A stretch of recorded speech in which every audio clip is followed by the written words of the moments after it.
Moi! Tänään mä aion puhua niinkin tylsästä aiheesta kuin aukioloajoista. Miksi? No kuulkaas. Mulla oli mun kesäloman aikana Suomessa 2 erittäin karvasta kokemusta tähän liittyen, koska mä jotenkin oletin, että asiat olisi samalla tavalla kuin Brysselissä, ja mä haluan säästää teidät samalta kohtalolta. Nimittäin heti, kun sä menet vähän pienempään kaupunkiin kuin Helsinki, niin ei ole niin helppo löytää 247 Prismoja tai muuta. Ja tää mun ensimmäinen kokemus tapahtui mun kotikaupungissa Pietarsaaressa, jossa mä olin menossa syömään päivällistä mun kaverin kanssa keskiviikkoiltana 6. Jos sä oot etelä-eurooppalainen, niin sä oot varmaan heti jo, että kuka ihmeessä syö jo 6. No, suomalaiset yleensä syö jo 5. No kuitenkin.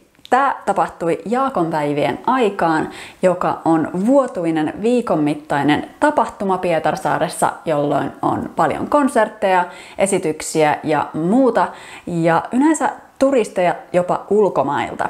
Siis ihan oikeasti mä tapasin yhtenä vuotena jotain ranskalaisia, jotka oli kylläkin tullut tapaamaan niiden suomalaisia sukulaisia. Mutta mä siis oletin, että ravintolat ois auki kauemmin kuin 6 asti, mutta eipä ollutkaan, vaan meidän piti käydä koko keskustan ravintolat läpi ennen kuin me löydettiin kaupungin hotelli, joka oli myöhempään auki. Tämän tarinan opetus oli siis se, että jos sä oot käymässä suomalaisessa pikkukaupungissa, niin kannattaa tarkistaa ravintoloiden aukioloajat etukäteen, varsinkin jos sä oot menossa syömään viikolla. Toinen tarina on saman lomamatkan aikana. Mä olin mun siskon luona Helsingissä pari päivää ja mun oli tarkoitus ostaa viinipullo mun siskon synttäreitä varten. No sitten kun mä aloin katsoa, että missä olisi lähin Alko, eli siis ainoa kauppa, jossa Suomessa saa myydä viiniä tai jotain muuta väkevämpää, niin mä huomasin, että kaikki Alkot oli kiinni. Mä tiesin jo, että Suomessa mitään alkoholia ei saa myydä kaupoissa 9 jälkeen, mutta nyt mulle selvisi, että kaikki Alkot menee lauantaisin kiinni jo 6. Siis 6!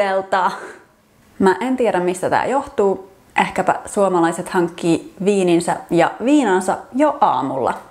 Mutta siis jos sulla on tapana ostaa viinipullo vasta kun sä oot matkalla sun kaverin luo päivälliselle, niin kannattaa varautua etukäteen ja ehkä ostaa se viinipullo jo perjantaina, jolloin Alkot saa olla auki jopa 9 asti. Mutta jos sä oot pikkukaupungissa, niin kannattaa varmistaa tääkin etukäteen. Lopuksi mä haluaisin vielä huomauttaa, että Suomessa normaali virastoaika on 8–4 tai joissain tapauksissa 9–5, mutta ei 6 asti niin kuin esimerkiksi Brysselissä. Joten jos sun täytyy käydä vaikka pankissa tai postissa, niin nämä saattaa mennä kiinni jo 4. Taaskin mä tarkoitan Helsingin ulkopuolella, koska Helsingissä nämä voi olla myöhemmin auki. Mutta esimerkiksi Kela menee lähes kaikkialla kiinni jo 3. Okei, tässä oli kaikki mun elintärkeimmät vinkit Suomen aukioloajoista. Toivottavasti teillä ei ole ollut tällaisia kamalia kokemuksia. Nähdään ensi videossa. Moikka!